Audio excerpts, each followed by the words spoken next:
Our sun just unleashed an X-class flare headed our way from active region 4479, followed up by several M-class flares, including an M1.1, an M1.0, an M1.5, and then an M2.5 this morning. Just now we had another M1.0 solar flare, and all of those came from region 4479. So this region is still very active and very unstable. As of right now, there is no confirmed separate Earth-directed CME from those newer M flares. They were fairly impulsive, but the main event we are still watching for is the CME from that X1.1 solar flare. NOAA has officially now issued a G2 moderate geomagnetic storm watch for July the 3rd. The current forecast shows possible G1 conditions before and after the strongest period, with the main impact expected during the middle of the day on July the 3rd and into the 4th.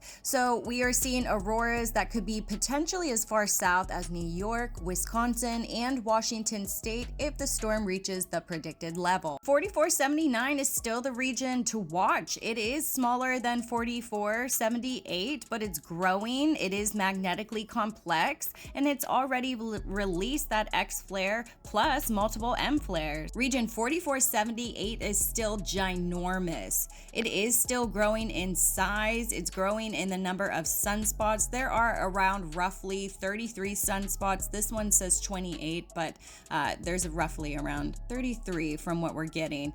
Flare probabilities are increased with this region, and 4479 is still growing exponentially in size, also still magnetically complex.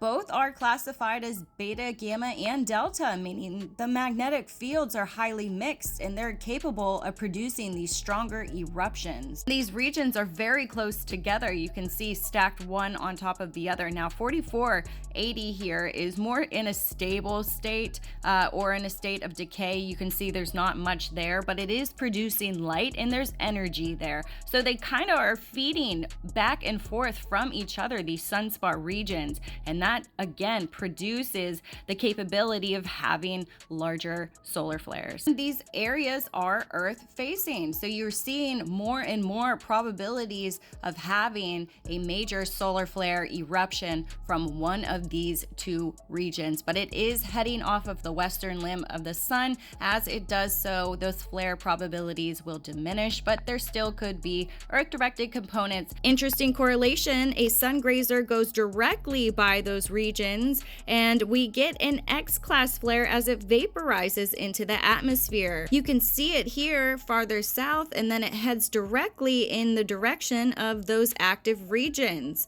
And then just minutes after, we get that X-class flare bursting out. That X flare triggered a strong R3 radio blackout over the sunlit side of Earth, including parts of North America and the Pacific. It also produced a fast shockwave, a major 10-centimeter radio burst, and a halo CME with an Earth-directed component. The flare came just west of the center of the Earth-facing sun, which is why this event has our attention. Now, 4479 is not even the biggest region on the sun right now, but it does have a 55% chance of another M-class flare and a 20% chance of another X-class flare. This is a more volatile region. 4479 is more volatile, and it has already proven it can erupt explosively. We just had a G1 minor geomagnetic storm, and now we're waiting on the X flare to arrive. Although the timing can still shift, G2 storming looks possible with a chance of stronger conditions depending on the CME's speed, the density, and the magnetic orientation when it reaches Earth. And all of this timing is extremely interesting because the arrival window of all of this lines up again with July the 4th, 250th anniversary of America. Didn't you know?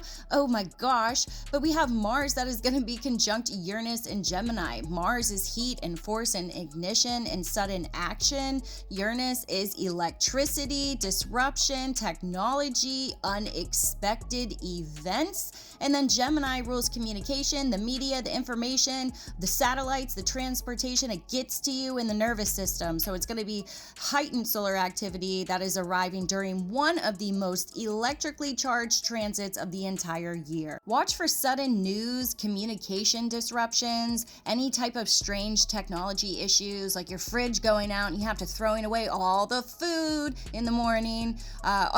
Also rapid changes just happening and nervous system overload and just major breakthroughs this entire weekend. Big energy, big energy. And yes, we have Mercury that just went retrograde in Cancer. Again, communication, technology issues, information may change. It might be corrected. It might bring something from the past back into focus. And we also want to keep an eye on USGS for our high magnitude earthquakes that are happening. When we have high solar activity, it increases the ionospheric electrical charge that creates disturbances again in weather patterns and also here on Earth, such as high seismic activity, such as the 7.1 and 7.8 that we had in Venezuela. I'm Sarah Starr, and I'll keep tracking the CME regions 4478 and 4479 in the official geomagnetic forecast as it updates. For my complete July astrology forecast, visit sarahstarofficial.com, where you can also book a natal chart reading, a starseed origins reading, or a higher consciousness session.